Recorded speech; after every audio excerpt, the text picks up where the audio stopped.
Hey guys, it's Becky. Welcome back to my channel, and it is a new month. It is July, and last month I shared a mom mindset video for June and one topic per month, and I asked you guys then if you wanted to see more going forward. Like I said, one topic per month, one mom mental hang-up or trap that a lot of us can fall into, and I got a lot of good response from that, and a lot of you said, yeah, you wanted to see more. So this video is very impromptu. I am sitting on my bed. I'm actually filming with my phone, no tripod, so if there's a little bit of camera wiggle, that's why, because I just really kind of got some inspiration for what I wanted to talk about for July's mom mindset. So, and like I talked about in June, your mom mindset is basically just your perspective. I think mindset is a trendier word for perspective. So, and we've all learned and heard over the years that your perspective on things obviously affects your feelings about it and your thoughts about something. So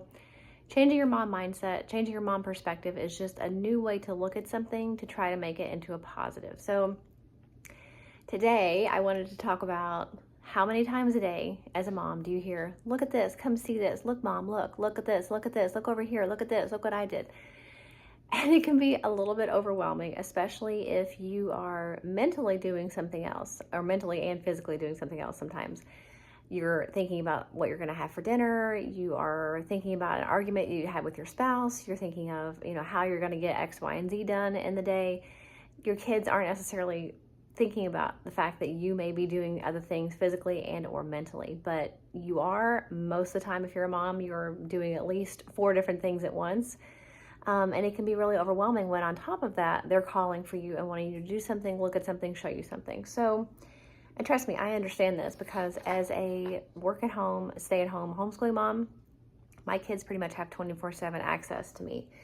And I say kids, I mean, my oldest is 18, my youngest is 12. So it's not like I have little babies, but I have been a stay-at-home mom for 18 years. So I definitely have had all of those different life stages where they do need me and want to show me things and, whatever. And they need me in different ways now. So I definitely have experience with wanting my kids being home with me all the time, which is amazing. But, they're with me all the time or they're around all the time. So there's not really that break. But you have to try to remember when they're telling you to look, think about it from their perspective. They want to show you something that's important to them. And because you are important to them, they want to show that thing to you. And I know it's not easy to hear, look mom, a million times a day. But when you think of it from the perspective of they have something valuable that they want to show you. And because you are valuable to them, they choose to show it to you. So as overwhelming and frustrating as it can get sometimes to be told to look all day long, that's something they're excited about. They're, something they think is really neat or funny and they want to show you, or something they're really proud of and they are choosing you to show that to. So you have to really think of it that way when they're telling you repeatedly to look at something. Now that being said, you do need to set some boundaries. You have to do gradually over time, show them that you're not going to just drop everything every single time and just run over immediately to see whatever it is they want to show you. Acknowledge what they have said, that they've said something to you, they want to show you something, acknowledge to them that it's important, and then tell them, I will come and look once I get dinner in the oven, once I get off my phone call,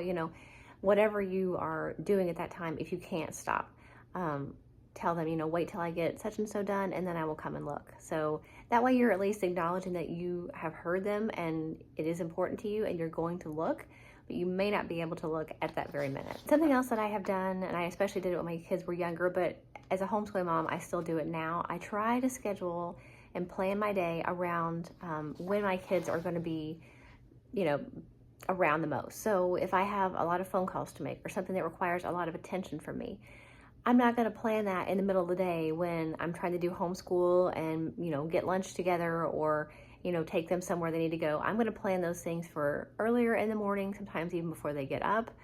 I might plan them for later in the evening. I might plan those things for in the middle of the day when they're doing their independent schoolwork. That's usually when I also work out because it's the least likely to be distracted. I've already, they've already been fed, they've already gotten their school assignments for the day, and for the most part, they're working independently, and they're not going to need me necessarily like they would any other time during the day. So that's definitely something that I have done over the years. And like I said, my kids aren't tiny babies. They're not even little kids anymore. I mean, I guess a 12-year-old technically is a little kid, but my 18-year-old certainly, they don't need me the same way that they needed me before, but they still need me for different things. And because I am their homeschool mom, or at least I was, my oldest has graduated from high school now, but I'm going to be needed for things that even a typical stay-at-home mom wouldn't be, because not only do they need me for mom things, but they also have needed me for school things. So trying to plan my day around when they're going to be busy and occupied or doing things that, keep them busy, that's the perfect time for me to do things that require a little bit more mental energy, or I have to make a phone call or talk to somebody.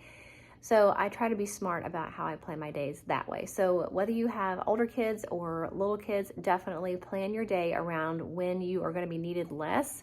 Do the most important, mentally taxing things at those times. And then that way you're not doing, heavy duty thinking while your kids are up and likely to need you or want to show you something. So yes, you can and should set boundaries with your kids in regard to them needing you and wanting to show you things and do things all day long.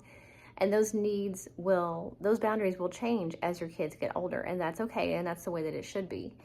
But you just have to try not to get frustrated and annoyed when they want to show you something. And it really is a minute by minute perspective. You have to sometimes stop and think, I'm glad they want to show me this. I'm glad that I'm important to them and they're wanting to show something to me that is special. It's kind of a three-pronged approach. First of all, you are prioritizing your day so that you're doing those things throughout the day that require your most mental focus and attention when they are not around or when they're, preoccupied or busy. That's a big one. Also, setting boundaries, acknowledging that they want to show you something, acknowledging that it's important to you. Yes, I want to see whatever, you built with your Legos. Let me get dinner in the oven and I'll come and look. Or yes, I want to see the picture that you colored, but let me finish changing your sister's diaper and I'll come and look. You're acknowledging that you heard them, that what they want to show you is important to you, and that you will make time for it if they just wait a few minutes. I think that really gives them a realistic approach to, life. People are not going to stop what they're doing all the time to go look at something. So I think that really helps. And then also trying to remember from the perspective of they have something that is super exciting to them. And when you're a kid, there's so many things that are just awesome. And they want to show that to you because you're important to them. That should make you feel really special. So the next time you hear "Look, Mom," think about they're actually saying, you're special to me and I want to show you this. Come look, it's really cool. So I hope that gives you a new way to think about "Look, Mom," a new perspective, a new mom mindset that you can work on in the month of July and hopefully going forward. I hope that was helpful. If you want to see more mom mindset videos going forward, like I said, a new theme each month, let me know in the comments. Also, if you haven't checked out June's video, I will link that for you in the description box so you can check that out. I hope you enjoyed the video and I'll see you in the next one. Bye.